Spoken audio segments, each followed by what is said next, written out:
Welcome, and thank you for joining our financial literacy seminar on how to establish a healthy financial future.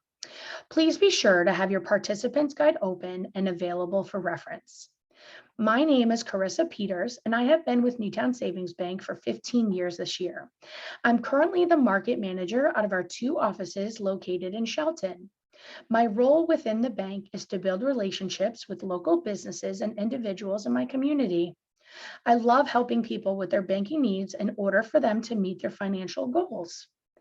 Our program today is about an hour long, 45 minutes of presentation and 15 minutes for questions and answers at the end.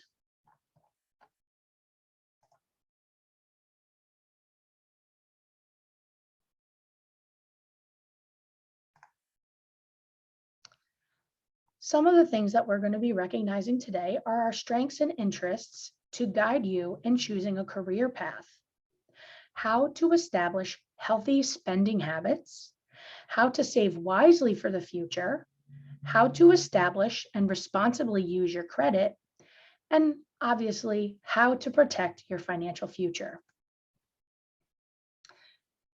The three golden rules for economics are there is no such thing as a free lunch. What about buy one, get one? No, you're just buying two for 50% off. What about free delivery? Probably not, because it's already built into the price. If something seems too good to be true, it almost always is. Compound interest is the eighth wonder of the world. He who understands it earns it, and he who doesn't pays it. Compound interest is the addition of interest to the principal sum of a loan or deposit, or in other words, interest on interest. It is the result of reinvesting interest rather than paying it out, so that the interest in the next period is then earned on the principal sum plus previously accumulated interest. We have a nice video that it helps explain compound interest, but due to some time restrictions, we have included it in your participants handout to review for your own convenience. How do you know which career or job is right for me? You have to take a look and say, what am I really good at? Do I enjoy music? Am I good at it? What about academics or the arts? What am I passionate about? Thomas Edison failed 1,000 times trying to perfect the incandescent light bulb. A reporter asked him if he found that discouraging. Edison replied, "Not at all. I now know 1,000 different things that will not work." You also have to take a look and say, what are the interests that I have? What kinds of activities do I enjoy? What kind of activities do I not enjoy?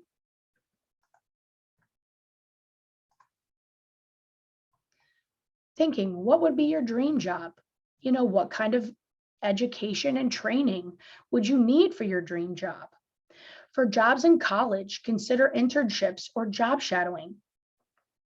Have you ever taken a personality test, such as human metrics? These can help define your personality type and steer you to careers with a higher probability of success. When taking this type of test, you will learn if you are an introvert, an extrovert, if you are a thinker or a feeler, intuition or sensing, or judging and perceiving. We're going to learn more about this in a little bit. Another question to ask yourself is, do I have an entrepreneurial spirit? What is an entrepreneur? Someone who sees an opportunity and acts on it to start and manage a business or enterprise.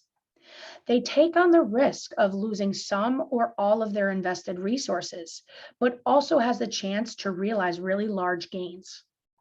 As they say, if you do what you love, you'll never work a day in your life.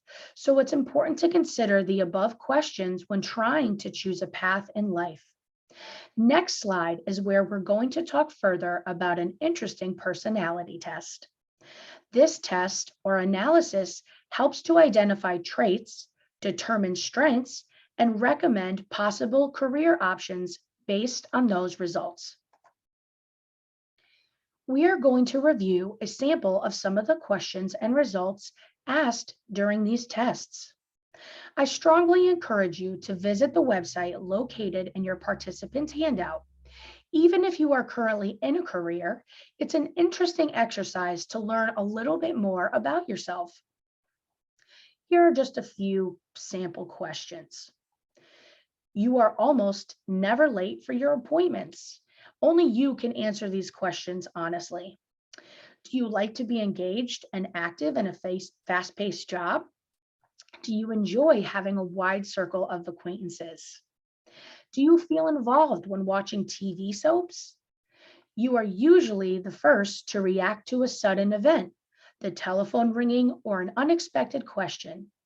There is no right or wrong answer. This is all about you. Next, we're going to take a deeper look into the personality chart. These are a sample of 4 questions you may ask yourself. Are you inwardly or outwardly focused? Talkative, outgoing, work out ideas with others, enjoy being the center of attention? Then you're an extrovert.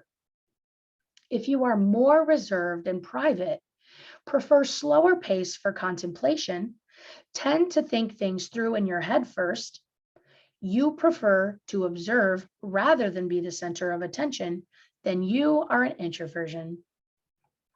How do you prefer to take in information?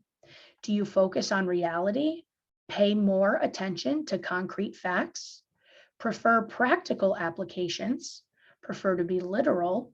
Then you prefer sensing. Are you an imagineer of possibilities?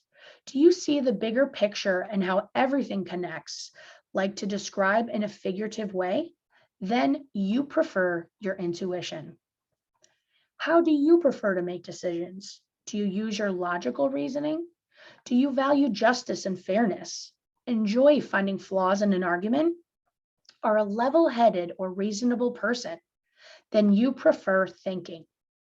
If you base your decisions on personal values and how you affect others, if you value harmony, maybe are a people pleaser, an empathetic individual, then you are more of a feeler.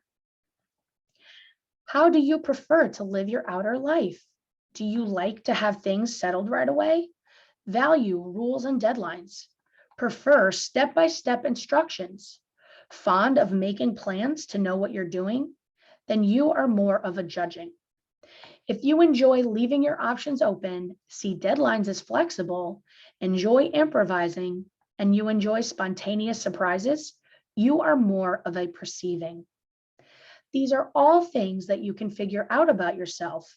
Now, obviously, we're not all going to fit into each category perfectly, but when we combine these 4 categories, it highlights your personality traits. Let's look at an example together on the next slide. After you answer the questions, you will receive a 4-letter code that describes your personality type based on your answers. Let's look at the example on this page. ENFJ career choices. This stands for extrovert, intuitive, feeling, and judging. ENFJs often find themselves in occupations that require good interpersonal skills to establish productive collaboration, as well as to establish or maintain effective work processes. Sales, various social services, counseling, teaching, healthcare, community care, as well as legal and paralegal services are just some of the examples of favorable occupations for ENFJs. Now that we have an idea of what career may be good for this person, let's look at the different types of earnings on our next slide. There are many different types of earnings and ways to receive an income. We have wages, which is paycheck, business draw, which is the business owners taking a cut, rental income, capital gains, inheritance, interest dividends, alimony and child support, retirement income, Social Security, pension, IRAs, 401ks, and even unemployment income. These are all varied types of earnings depending on what stage of life you may be in. Along with earning also requires us to spend money on things that we don't necessarily need or want. Let's take a look on the next slide to see what I mean. Taxes. It is not everyone's favorite topic. But when it comes to taxes, it's not about what you make, it's about what you keep. There are several different types of taxes: federal income tax, state income tax, local tax, Social Security and Medicare, unemployment tax, real estate tax, property tax, taxes and taxes and taxes. How do taxes affect my current earnings? Your annual income is $40,000. Federal taxes are 22%. Social Security tax is 7%. And Connecticut state taxes are 5%. Out of your salary, 34% or $13,600 all go to the government. Do we like to give the government that money? Not necessarily, but it is required for all of us to do our part in order to have things like paved roads, first responders, schools, the list goes on. But now let's talk about some other things that we can do to keep the money that we earn. So we all know how to spend money, right? But the key question is, are we spending it wisely? What is the difference between a need and a want? Needs, obviously, we need food, shelter, utilities, basic personal care items, clothing. Wants is more like the latest and greatest iPhone, designer sneakers, that takeout coffee every morning. I personally say yes, I need my coffee every day, but that's not the same answer for everyone. How do I make wise spending choices with my earnings? Basic universal truth: spend less than you make and invest the difference to build wealth over time. Sometimes it's easier said than done, but if you know and learn about this next topic, it will help you make better choices. So, what is a budget, you ask? A budget is a spreadsheet that lists your income and expenses to reveal a net overage or shortfall. This is where you can use the information to make adjustments and ensure that you are meeting your savings goals and spending your earnings wisely. We also have a prepared budget seminar as well, which dives into more detail on how to create a balanced budget. This will also be added soon to our library. What types of things do I spend my money on now? Food, clothes, phone, entertainment? What types of things might I have to spend money on as an independent adult? There's rent or mortgage, food, clothing, utilities, car, transportation, your cell phone, recreational activities, savings and investing, and even giving. How much should a college education cost? What am I or my family able and willing to pay? You can save money on college and get a great education. It is much more about you as a person and what you make of your education rather than what school you attend. Ideas to control college costs include scholarships and grants. These are the best because they don't have to be repaid. Student loan programs are an option as well to achieve your educational goals, but these require repayment. You can also consider work-study programs at the school or other part-time jobs. Now, we will cover something that's very important in order to secure a healthy financial future. In the great words of the famous motivational speaker, Zig Ziglar, bad habits are easy to develop, but hard to live with. Good habits are hard to develop, but easy to live with. So when it comes to saving investing, right, we all need a safe place to keep our earnings. Some questions to ask yourself are, how do I choose the right bank? Is it insured? Is it a great place to bank? Are they financially sound? Are they focused on helping the local community? Will they fit the needs of your lifestyle? How do I create a financial plan? You have to write down your financial goals and dreams. Develop a budget and commit to it by spending less than you earn. If you follow your plan, you can attain those goals and dreams. Next, we're going to talk a little bit about savings and investing options. What are some of the savings and investing options, you ask? Well, there are several. We offer bank accounts. You have checkings, savings, CDs.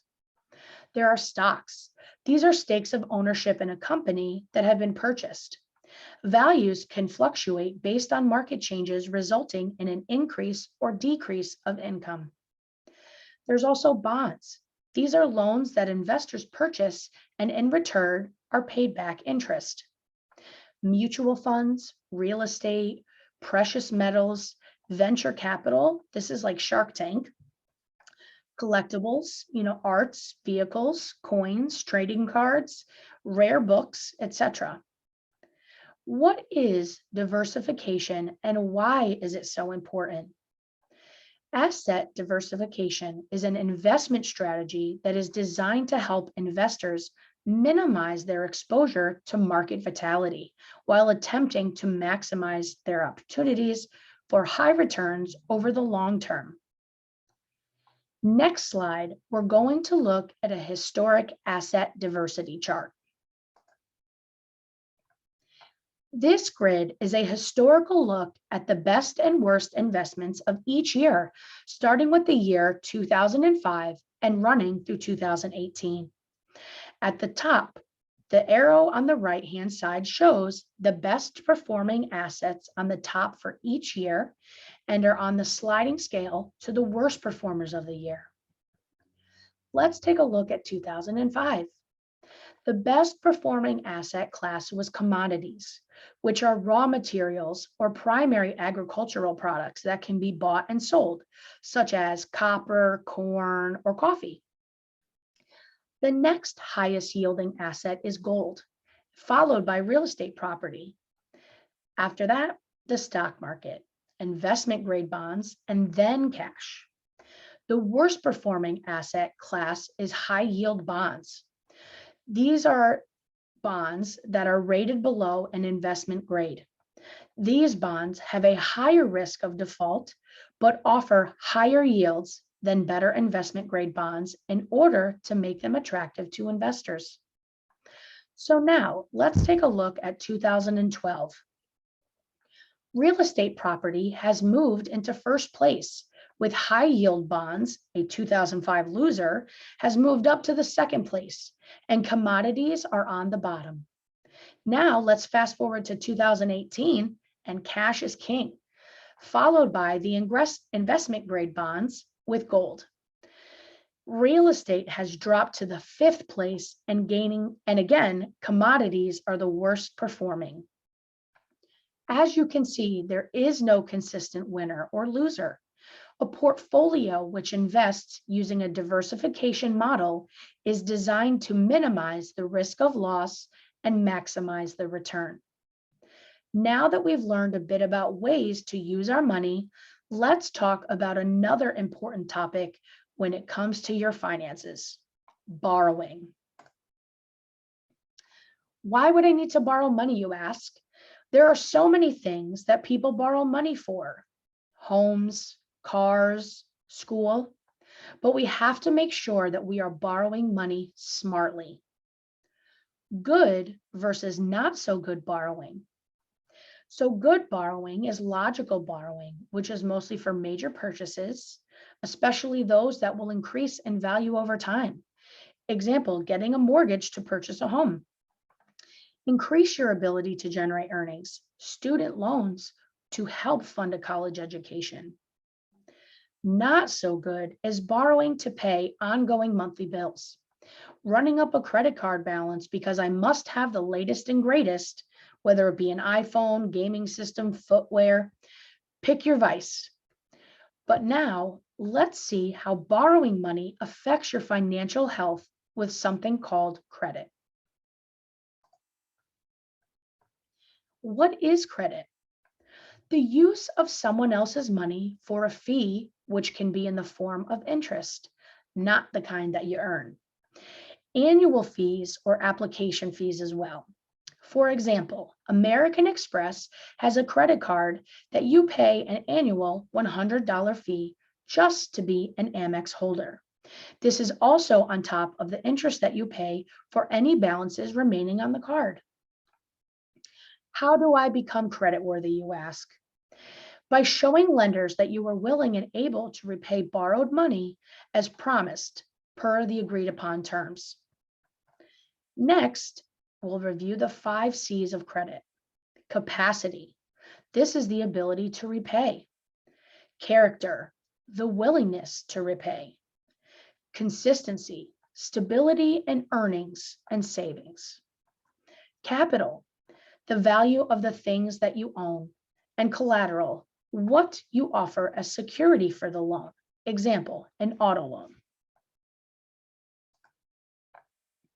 What is bad credit and why should you avoid it? Late or missing payments, charge-offs, judgments, or bankruptcy. These items will stay on your credit report for 7 to 10 years, depending on the type. Bad credit leads to low credit scores and will severely impact your ability to get a loan, credit card, rental, or other financing. It may also increase the cost of other items such as car insurance. Equifax, Experian, and TransUnion are the 3 credit bureaus that will collect and analyze your history to calculate your credit score. Beware of deceptive credit practices, predatory lending, and other scams. Bait and switch loans are deceptive advertising of low rates and fees, but only obtainable to a very few people.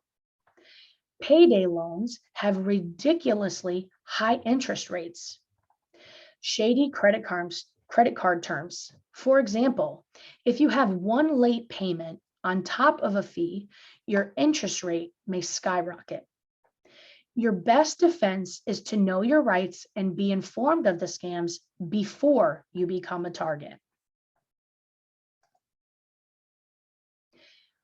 This link is in your participant's manual as well. It will delve deeper into information on credit. This information is crucial if you are just starting out. It will give you tips on how to build your credit and protect your future credit. Speaking of protecting, let's talk a bit more on how to protect your finances.